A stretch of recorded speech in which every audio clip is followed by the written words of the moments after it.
Et nous sommes de retour au plateau pour la suite de cette émission. Nous abordons notre troisième sujet. Nous parlons à présent du Gabon. Sylvia Noureddine Bongo, condamnée à 20 ans de prison. Mais le débat a continué sur le Sénégal, même au temps du journal. Nous sommes de retour au plateau. Nous allons faire un dernier tour de table. Ce n'est pas dans nos habitudes, après le journal, de revenir sur un sujet précédent. Mais pour une fois, nous allons le faire un dernier tour de table rapidement sur le Sénégal pour vos conclusions avant d'aborder le sort de Noureddine et Sylvia Bongo, condamnée à 20 ans de prison au Gabon. Je commence par vous, Robert Kossigan, à côté. Sénégal, que retient-on finalement? Vous savez, il y a aussi un problème de permutation de rôle. Dans la tête de Diomaye Faye, se voyait toujours secrétaire exécutif du PASTEF. Et donc, par accident et par appel de Dieu, il est devenu président. Par appel de Dieu, comment? Oui, par appel de Dieu, c'est Dieu qui l'a fait président du Sénégal. Il ne savait pas, ça a tombé sur sa tête. Et donc, les rôles ont changé. Voilà, le secrétaire est devenu le président. Le président est devenu le président du parti et non le président de la République. Ça aussi, ça pose problème. Ça a créé un dysfonctionnement de leadership entre les deux. Les deux sont devenus des leaders et l'autre est plus puissant puisqu'il est le chef de l'État. Alors ça pose problème à Sonko qui, comme il a fait à Macky Sall, a commencé déjà par se démarquer de la ligne que Pastef avait fixée. S'il était lui président, voilà, il a commencé sa campagne pour devenir président. Or, Diomaye Faye... Non, c'était un meeting, c'était pas une campagne. Moi, vous savez, Sonko s'est mis déjà dans la posture du même Sonko qu'il était face à Macky Sall. Ça ne va pas... Vous pensez qu'il voit Diomaye Faye comme il voyait déjà Macky Sall? Mon frère, Sonko va combattre Diomaye Faye jusqu'à son dernier retranchement pour devenir président. Il veut l'affaiblir. Vous voyez, le plan de Sonko, c'est d'abord perdre le temps à Diomaye Faye pour que, voilà, il ne trouve pas vite des solutions aux problèmes sénégalais. Et après, il va dire que, justement, Sonko n'a pas un bon leader. Mais taisez-vous un peu, non? Allez-y. Taisez-vous un peu. Allez-y, Kossigan, on n'aura pas assez. C'est ça, le rôle d'un ambassadeur sur un plateau de télévision. Taisez-vous un peu. Merci beaucoup. Le chef du gouvernement. Merci de conclure rapidement. Pasteur, vous aurez le temps de réagir. On devait parler du Gabon, donc allez rapidement, s'il vous plaît. Donc, j'ai dit, Sonko est en train de mettre les bâtons dans les roues de Diomaye Faye pour l'empêcher de travailler, pour que, voilà, les Sénégalais puissent l'apprécier. Sonko, lui, il veut faire tout pour que Diomaye Faye soit traité par les Sénégalais comme un incapable, quelqu'un qui n'a pas les ressources nécessaires pour diriger un pays, pour que lui, à son tour, dans 5 ans, vienne prendre le pouvoir. Merci beaucoup. Crée de Tété, que retenir du Sénégal? Non, que retenir du Sénégal, donc il faut conclure en un réveil de Diomaye Faye qui voudrait aussi signifier une certaine affirmation de sa personnalité. Et vous voyez, aujourd'hui, il y a déjà crise au niveau de la coalition Diomaye Faye, mais je présage que cette crise va se transporter au niveau du PASTEF parce que les deux, que ce soit Ousmane Sonko ou Diomaye Faye, ce sont les piliers aujourd'hui du PASTEF. Donc, s'il y a déjà cette guéguerre, donc autant se rendre à l'évidence qu'il y a sûrement deux groupes au niveau du PASTEF aujourd'hui. Et Diomaye Faye, en tant que président, va user de tous ses droits, de toutes ses prérogatives pour fragiliser Ousmane Sonko. Je disais tantôt dans l'un de mes développements que Diomaye Faye a pris le temps d'observer les gesticulations d'Ousmane Sonko. Merci beaucoup à vous. Credo Pasteur, en 2 mots, que retenir du Sénégal? Alors, j'écoute mes co-débatteurs, je crois qu'ils sont allés très loin.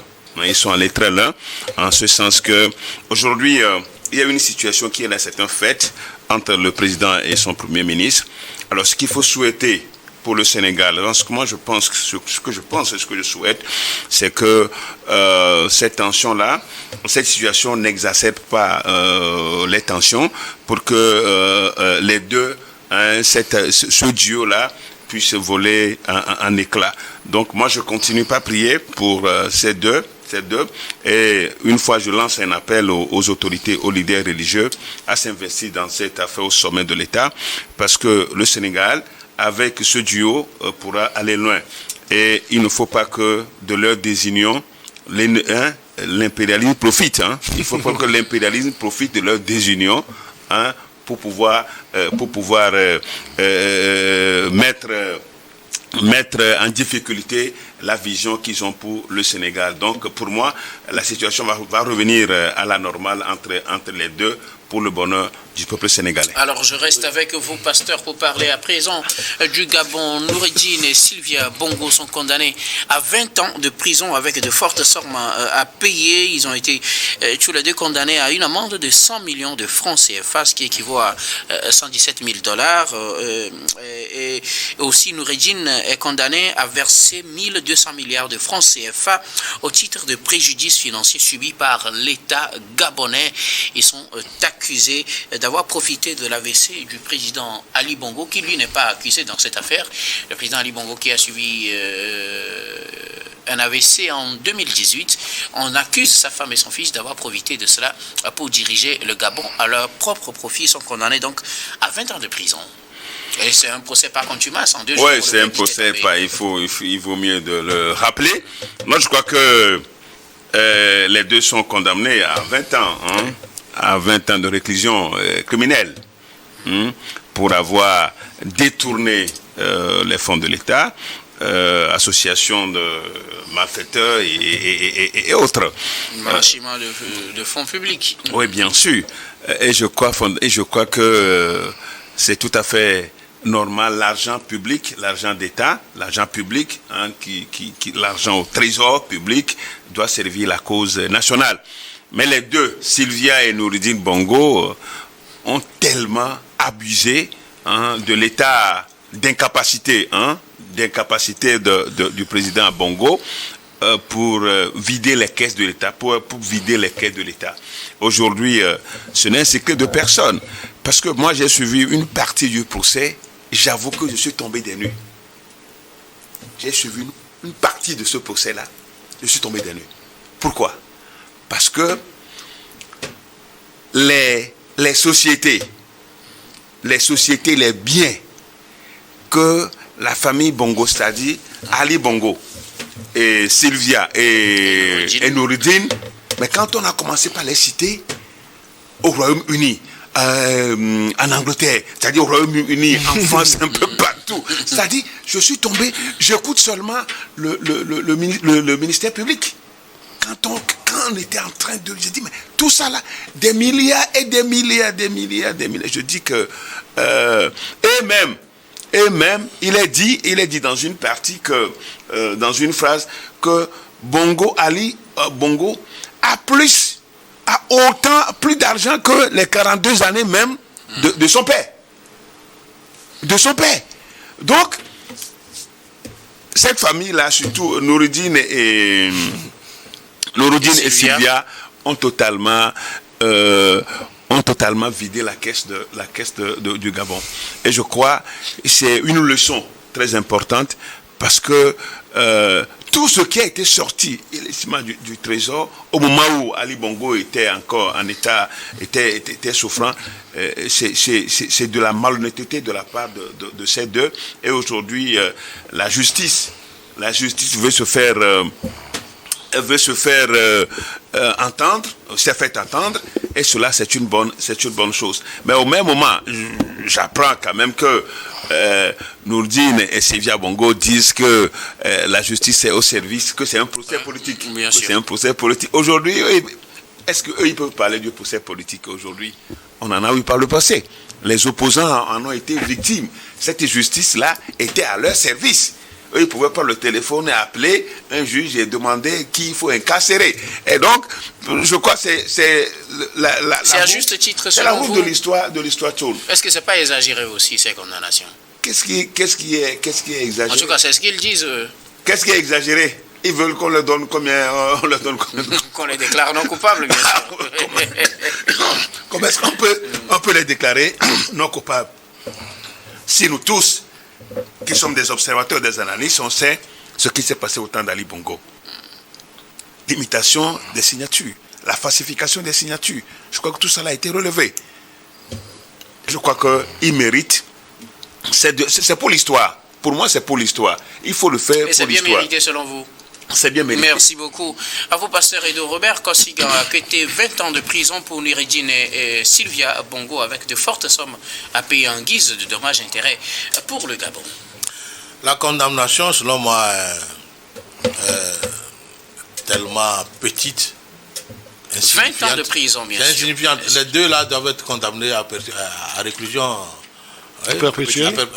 À réclusion à perpétuité. Parce que, vous savez, tout crime économique est imprescriptible.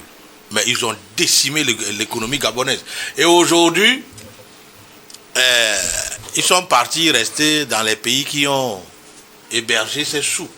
Et donc, ils vont bénéficier certainement des services des ONG, des ONG qui vont toujours voir la forme. Vous savez, quand des gens, il y a les gros détourneurs, les gros poissons là comme ça, quand on veut les poursuivre dans leur pays où ils ont commis le crime, ils fuient et ils donnent un peu de dessous à des ONG qui parlent toujours des droits humains.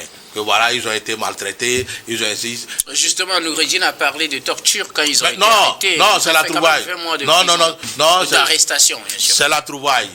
Ils prennent ça, c'est ce que moi j'appelle le business des OSC. Voilà, c'est le business des OSC. Ils donnent un peu d'argent aux ONG qui sont dans la défense des droits humains. Eux, ils vont crier sur la forme, ils ont été torturés, ils ont ceci, pour faire oublier le fond.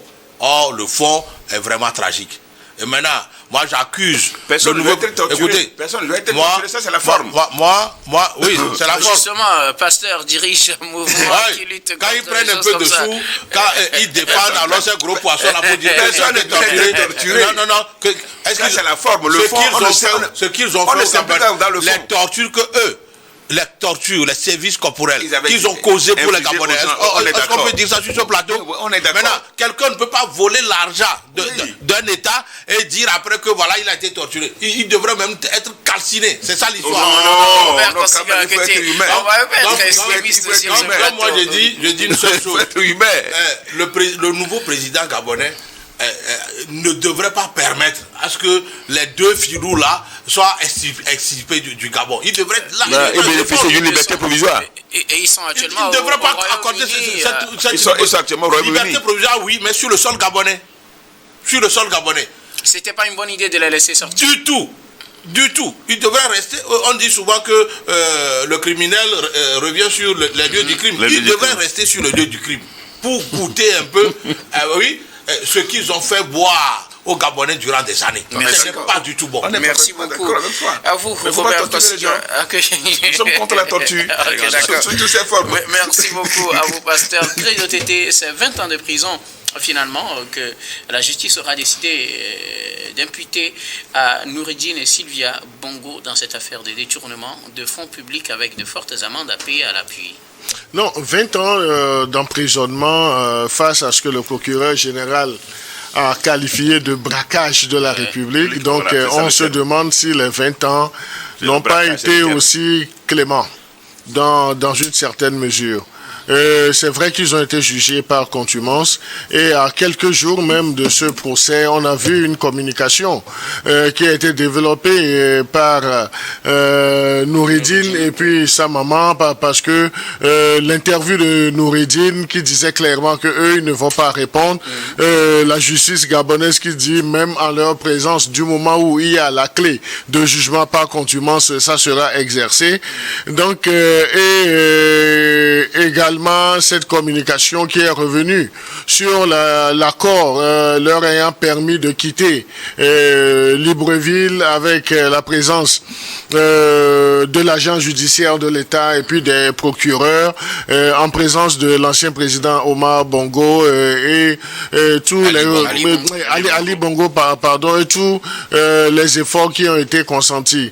Si nous revenons sur la quintessence même de cette vidéo, vous aurez remarqué que l'empressement de Noureddine à ce que sa maman ne pose même pas de questions et signe le document pour qu'il quitte Libreville dans la soirée était prémédité parce qu'il savait que s'il voulait encore muscler, jouer la ligne dure, il serait resté à Libreville avec des conséquences qui seraient assez tragiques, désobligeantes pour leur personne. Donc la justice gabonaise a joué sa partition.